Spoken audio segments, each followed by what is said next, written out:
Hi friends, ఇది మీ spoken English class. నా పేరు ఈఎన్ విజయరాఘవ. ఇది 126వ వీడియో, 126th వీడియో. ఇంతకుముందు 125th వీడియోలో మీకు క్వశ్చన్స్ ఇచ్చాను. 5 రకాల క్వశ్చన్స్ ఇచ్చాను.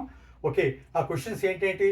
మామూలు వాక్యాలు, ప్రశ్న వాక్యాలు, లేదు అనే వాక్యాలు, లేదు కాదు అని మళ్ళీ ప్రశ్న వాక్యాలు, మళ్ళీ ప్రశ్న పదాలతో వాట్, విచ్, వెన్, వేడితో చేసే వాక్యాలు 5వది. ఇలాగ 5 రకాల వాక్యాలు మీకు ఇచ్చాను నేను. ఇచ్చి వాటిని ఆన్సర్స్ చేయండి. నెక్స్ట్ వీడియోలో మీకు ఆన్సర్ చెప్తాను అన్నాను. అదేవిధంగా ఈ 126వ వీడియోలో మీకు ఆన్సర్స్ రాశాను బోర్డు పైన.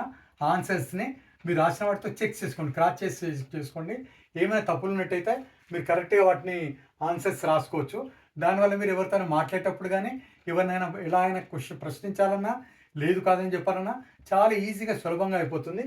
అందుకనే మీరు 5 క్వశ్చన్స్ యొక్క ఆన్సర్స్ను బాగా జస్ట్ వినండి. Just you watch very carefully so that you can understand well. First question చదువుతున్నాను ఇక్కడ.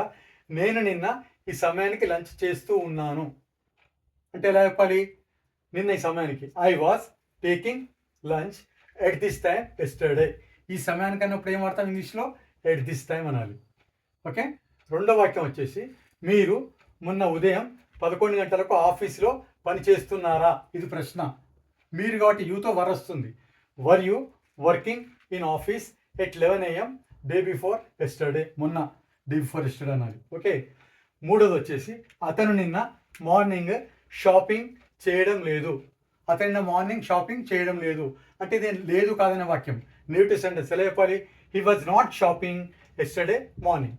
ఓకే, లేదనే వాక్యం.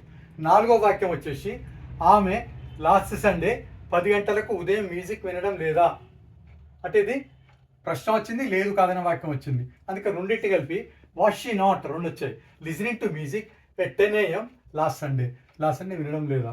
ఆఖరి సెంటెన్స్ వచ్చేసి 5వది ప్రశ్న పదాలది. వాట్, విచ్, వెన్, వీరితో చేయాలి. ఈ సెంటెన్స్ వచ్చి, వారు నిన్న ఎప్పుడు క్రికెట్ ప్రాక్టీస్ చేస్తున్నారు? ఎప్పుడు అని అంటున్నాం కాబట్టి when were they practising cricket yesterday? ఇది ప్రశ్న పదం. I hope you understood all these 5 answers. Just to practise a lot. Once you watch this TV, you can get some idea how to question somebody, how to say native sentences, and how to talk appropriately without any doubt and without any fear and hesitation. It will be very useful for you. మీకు చాలా యూస్ఫుల్గా ఉంటుంది. బాగా practice చేయండి. 5 sentence answers కూడా మీరు ఎవరితో మాట్లాడేటప్పుడు ఎలా ఆన్సర్ చేయాలి, ఎలా క్వశ్చన్స్ చేయాలి, ఎలాగే లేదు కాదనే వాక్యాలు చెప్పాలి, ఎలా ప్రశ్న పదాలతో వాడాలని తెలిసిపోతుంది. ఈ వీడియోని బాగా ప్రాక్టీస్ చేయండి.